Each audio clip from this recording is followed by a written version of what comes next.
Umaru mbo yayinamu ebyobufuzi oba yali tekibadde kibuga kya Muhammad Ngamia. Yes, mu Busiraamu sebo Muhammad oludde okumpa ku nnyama y'engamia.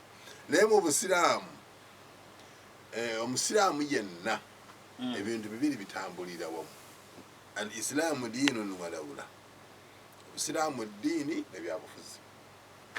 Era sisitimu yonna esinga okubeera ennungi egobererwa mu nsi muno mu byobufuzi bya Busiraamu.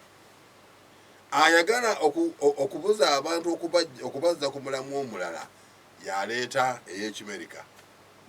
Oli bw'agireeta ng'atandika okugula.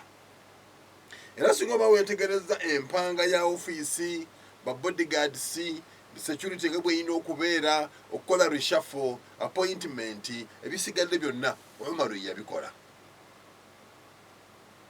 Naye ng'abijjawa yali mpanga y'omubaka sallallahu alayhi wa sallam.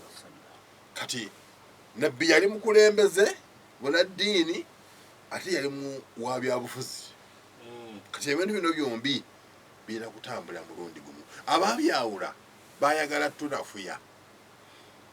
Bakwate Imaamu wa Masjid Nuuru eyali badde agenda mu Parliament ya Uganda bamugenda gwe Imaamu waffe gwe sitwagala kujja waffe eno wali munaddiini tojja kusobola byeno gwe sigala eyo.